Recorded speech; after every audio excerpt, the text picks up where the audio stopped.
Good morning, good afternoon, and night, depending on where you're from. I'm your host, Arkin, or Matt, for those of you in real life. Today, our moderator is very, very nice. So if you have any questions or any problems, contact him and take a look.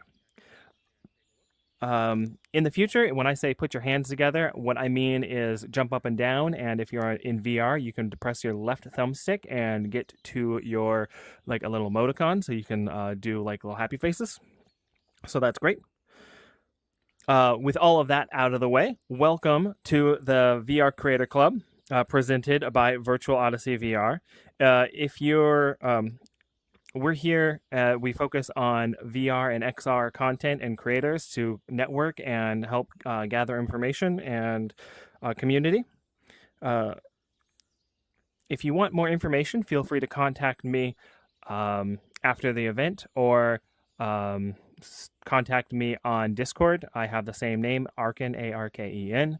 And the back room has a lot of information and links that you can click on. Everything has buttons that you can click on. Banter will send you to those destinations. And then you can also watch this presentation and all the other presentations on the Virtual Odyssey VR YouTube, or check them out in the back right or the back left for you in this world. And today's speaker is Dr. Donna Davis. She is a professor and founding director of the Immersive Media Communications Master's Program at the University of Oregon.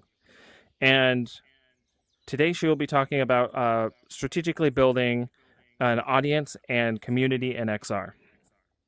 For full transparency, I did go to the University of Oregon and I did go through that program. It was a fully remote program, but I did attend in person, and it was a very good experience. I met a lot of great people and learned a lot of great things. And that is honestly why we're here today, because this is part of why I built that out. So, with all of that out of the way, this is the part where you put your hands together and please make some noise introducing Dr. Donna Davis. Yay! Thank you so much, Matt, also known as Arkin. And can you hear me okay? Yeah. Yes. Perfect. Okay. Well, let's jump right in. I'm so happy to be here. Thanks for the invitation, Matt. And so I'm going to, today, as we're talking about strategically building audience and community in XR, this is coming right out of some of the things that we teach in this program in immersive media communication. And one of the things that we've learned, so let me back up just a little bit. I have an avatar that is now 16 years old, 17 years old.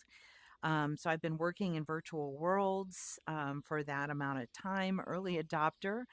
I did my original studies, my dissertation research in my PhD program was looking at the ability to create social capital in social virtual worlds, when basically you are avatars, and how real is that experience of social capital when it's entirely through our digital bodies in virtual environments. So, Matt, if you would take us to the next slide, please.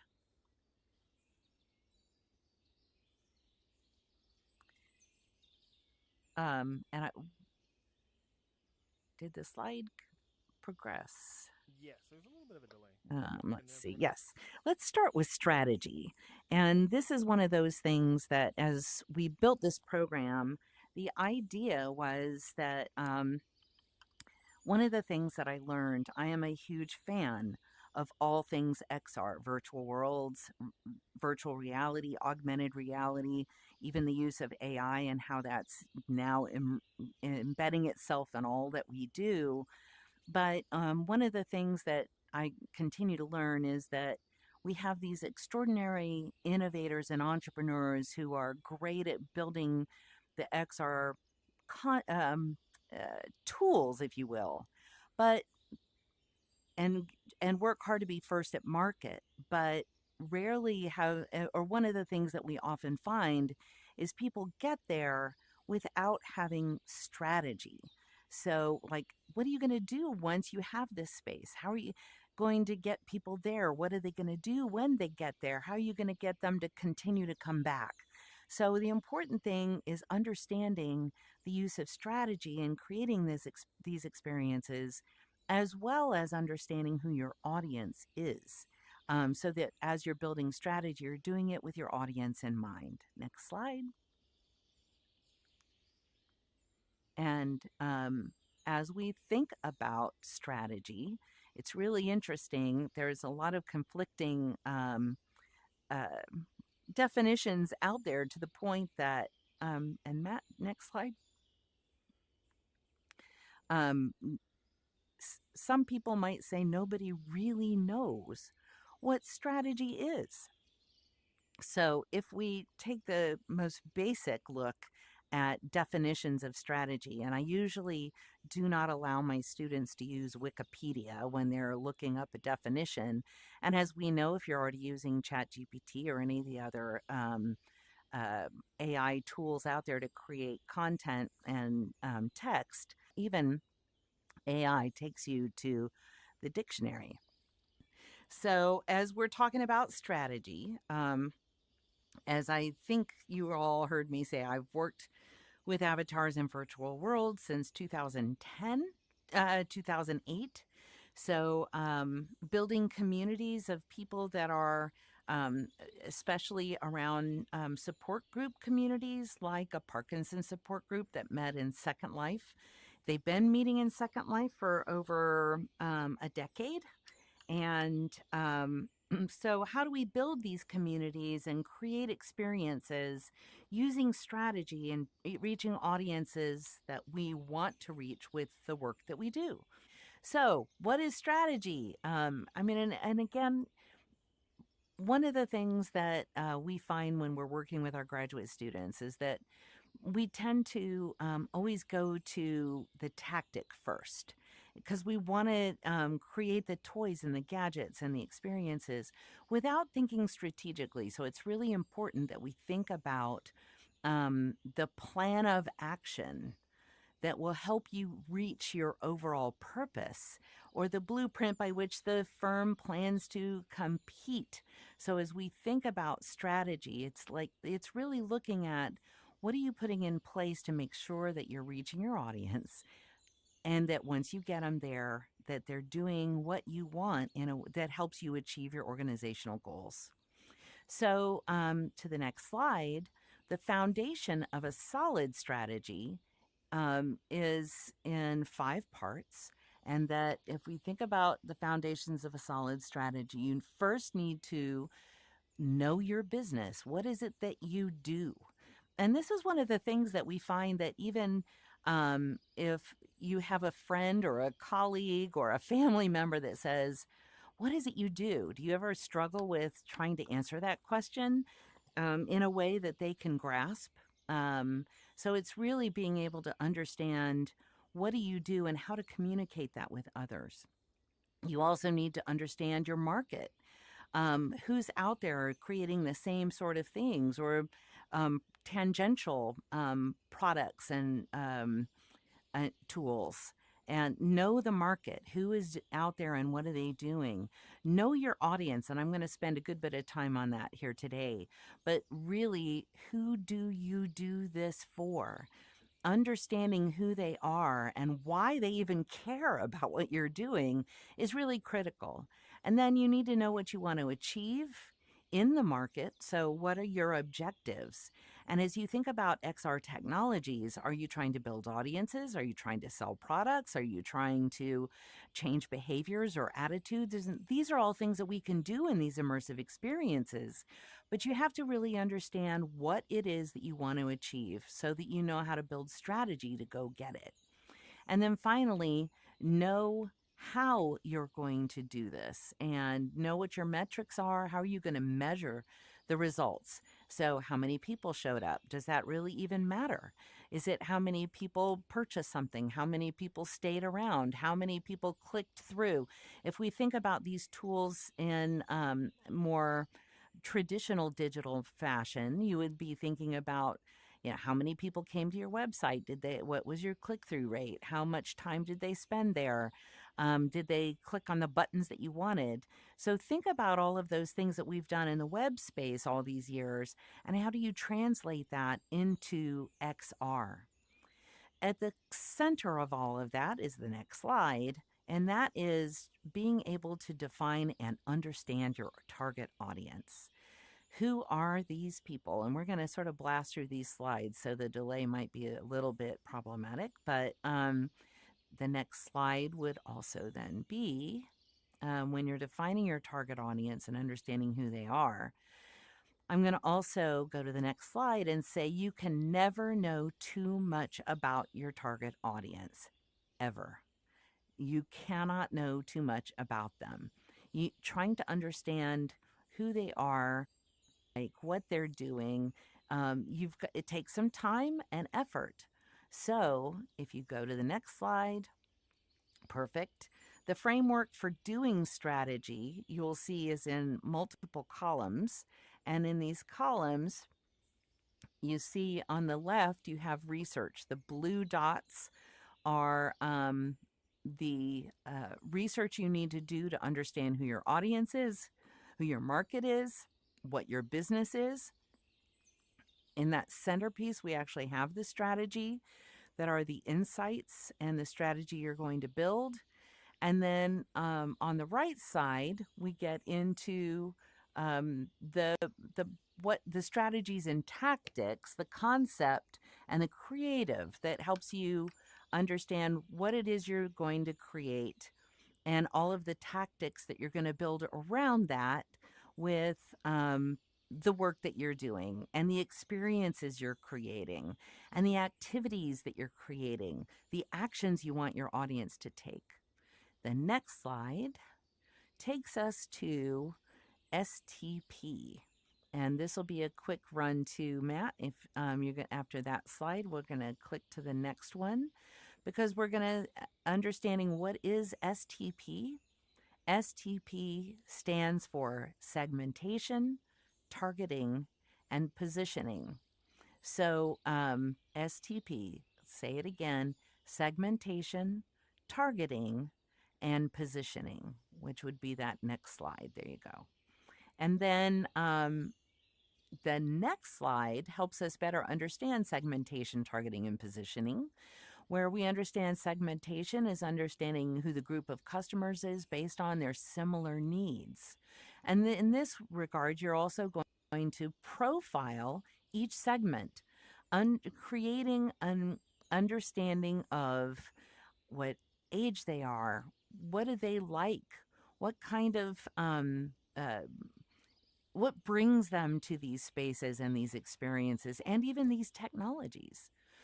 The T for targeting is assessing the attractiveness of each segment. So this is where you select segments to target. Who are the people specifically you're going to reach? Are these people that are already in game spaces that you are trying to reach out to and bring them to your space? Are they people that are brand new to this technology? And if so, that's going to take a whole different element of activity and understanding. So understanding your target within this segment is important. And then the P, the positioning, is defining the value proposition for the target audiences, where you will develop your action plan. And in the next slide, we'll talk about the first step of the process, which is segmentation. And in this part of the process, this is where you group your customers with similar needs into customer segments, and then determine the characteristics of the customers. For example, a company that sells, the example on the slide is, if you sell packaged tea leaves, you might have two customer segments. One would be price insensitive, and then the other might be relatively price-sensitive customers. So price-sensitive customers may have lower incomes, but perhaps buy tea frequently and know a lot about the product category. So this is kind of their jam. It's they don't have a lot of money to spend, but it's important to them. I live in the Willamette Valley, so I am very familiar with wine drinkers and understanding wine audiences. And sometimes they might not have a lot of money, but they're willing to spend it on a really good wine. So that is understanding who is your audience and why are they going to care about what you have for them. Next slide is are the benefits of segmentation to organizations and customers. So as you look on this left side, the benefits to the organization are helping you identify and fulfill needs. It helps you with better product design. It helps you with more targeted promotions. One of the things I tell our students all the time is you don't want to do what we've in the past called random acts of marketing, where you just are kind of throwing it out there and hoping it sticks on somebody and something. And of course, you're going to increase customer satisfaction with that as well. On the benefits to the customer, the consumer, it's creating convenience and time savings. You're creating tailored products and services. You're also going to be creating relevant offers. You're giving them what they want. And of course, you also then offer a personalized experience because you understand who they are. In our next slide, the characteristics of a useful segment are that you can identify them. They are a substantial group of people. You want to make sure that you're putting your effort where there is an audience that's going to help you achieve what you're looking for. They have to be accessible. And I was just working with a student who's finishing their project. It'll be defending in just a couple of weeks, and their audience is the elderly demographic. And for elderly populations, accessibility, and of course, the work I've done in the past also with people with disabilities or people who are immune compromised. Accessibility is so important. What kind of internet access do they have? Accessibility has already been something we've experienced here today, as I was having my own challenges with accessibility to getting onto the stage and you hearing me. Having a stable platform is so important. How are you differentiating yourself from others? And of course, the other important part is actionable, that you want to have an audience that you can reach, and there is an action that they can take when they get there. So in the next slide, we also have segmentation. When you think about B2C, there's B2B and B2C. I don't know how many of you are engaged in the marketing field, but B2C is business to customer or consumer. So as you think about how you are segmenting your audience to your customer, you have to understand, where are they? As we were talking about clocks and having clocks in here, so that people knew what time things were starting and ending. It's important to think, where are they, and what is their geography, understanding their demographics, what is their age, their income, their gender, marital status, family size. This may or may not be important, but it's important to think about these things so that you can work through them as you're identifying the activities you're going to bake into your experiences and your platform, so that people can are there because you know who they are and they want to be there. Psychographics are those lifestyle, the personality, the activities, the things they like to do, and their opinions. Getting them in there because they want to be part of this.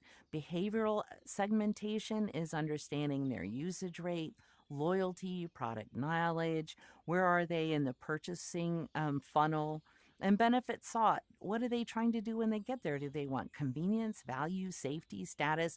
These are the kinds of things that you have to understand when you're talking about your audiences. So with that in mind, next slide is helping us understand, what are our consumer motivations? Why do they want to be here? And what are they going to do when they get here? There's a really classic example that I use in my class with our students that you may have read many years ago. It made headlines, actually, just a couple of years ago, where the European Union spent millions of dollars to create an anniversary experience in the metaverse. And I think 6 people showed up. They didn't understand who the audience was, how to get them there, and what were their motivations. So, with our next slide, it's important that we start with the question, why are consumers using virtual spaces? And understanding the audience and their emotions and their psychology. Why are they using virtual spaces? It's because they want to connect with others. For some, it's escapism. For others, it's entertainment. For students in my program, it's because they have to be there. Are they obligated to do it for their job? Is it something, but understanding why are they here and why a virtual space instead of a physical space? Why is this going to make any difference to them? Next slide. Think about it as extension versus escape. And in this report, the Vice and Razorfish did a Gen Z metaverse report that looked at why is Gen Z in the metaverse, and it's not just escape. But for Gen Z, it's often an extension of their reality. And it was really fascinating in this slide that you'll see that for some of them, they become part of the maker community. You guys you're at a place called VR Creators Club. So are you creating content because you're making money or that you want to? Are you Gen Z? Gen Z is in here and they are doing these things. So you can kind of scroll through and see what is it that they want, but they look at it very much as an extension of their reality. Next slide. It's also important to understand the drivers of excitement for virtual spaces. So in this McKinsey report, they looked at the value creation in the metaverse and found that approximately 60% of consumers are excited about the transition of everyday activities to the metaverse. And it's really interesting because this was a report from 2022. And we know that some things may have changed in that time as the hype around the metaverse in 2020 was still really cooking along even in 2022. So, but these were the drivers that in 2022 were important, and it's important to stay on top of this and understand, are they in there because they want to connect with other people, because they want to explore, do they want to meet and collaborate, are they creating alternative personas of who they are that they can experience in these virtual worlds? And there's lots of reasons behind that. That's the work and study that I do. And then next slide, it's the top 5 activities for why they look forward to shifting a range of activities into virtual worlds. Are they want to be able to shop there. They want to be able to be social in these spaces. They want, interestingly, fitness and VR exercise has become a hugely popular thing for people to do in virtual worlds. People are dating, and this always makes headlines too because people have a hard time understanding it often. But they want to find a partner or a companion. And then this final 5th activity that's most important are educational classes and learning events. So what kind of activities are you building into your space that answers these demands from the audience and what they want to do in virtual worlds these days? So next slide. Remember that we are also the consumer. And about 79% of consumers active in the metaverse have made a purchase mainly to enhance their online experience. So while my avatar in here comes from templates that are available as freebies, think about how many times, and as I look around at the audience here, have you made in-game purchases and to upgrade or customize your avatar? Are you buying virtual cosmetic items, real world items? So that's that. Can you purchase a product in a virtual world that connects to a purchase in the physical world? Are they using NFTs?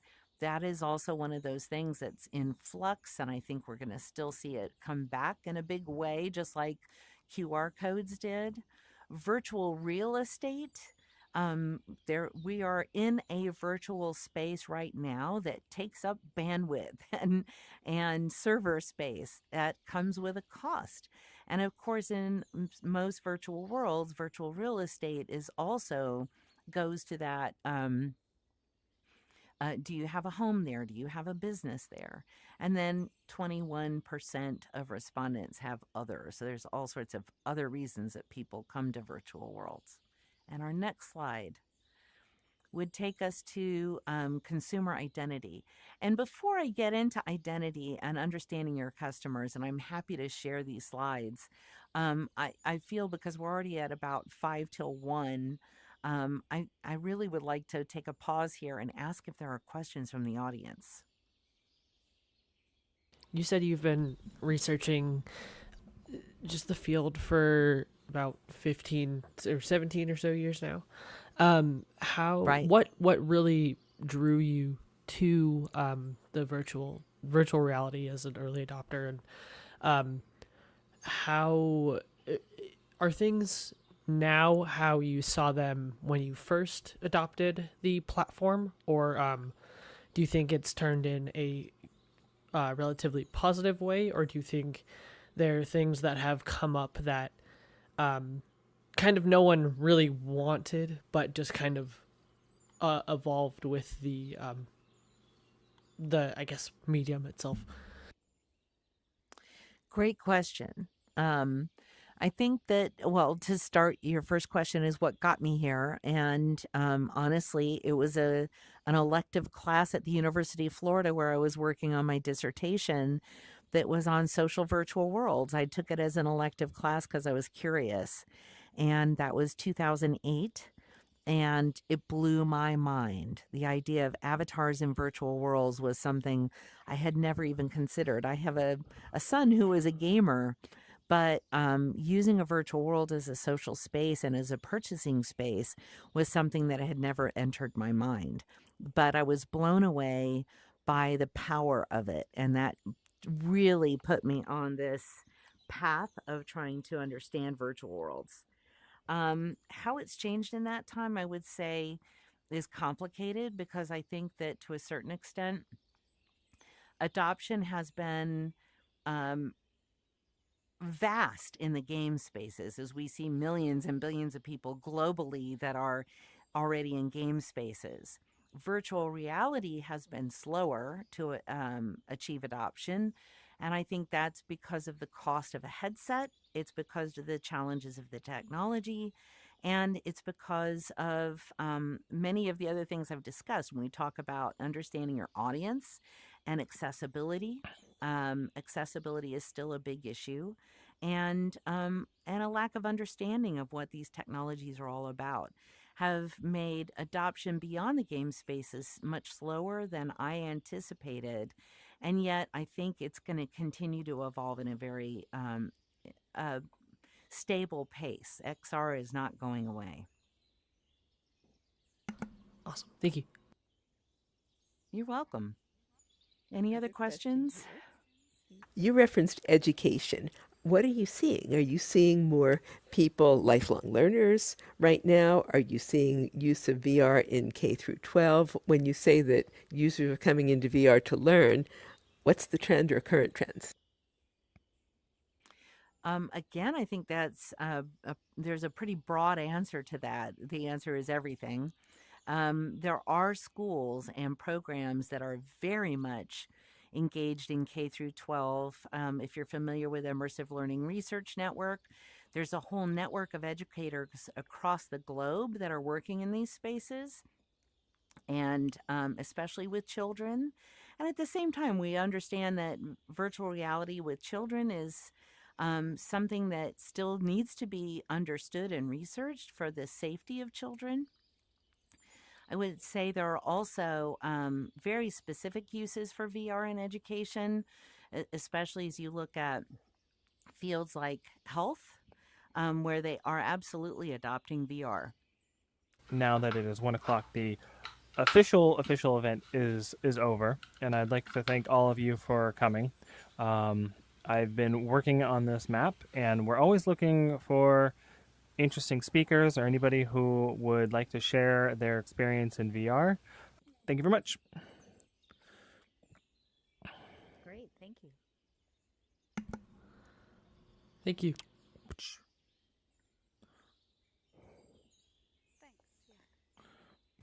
Thank you.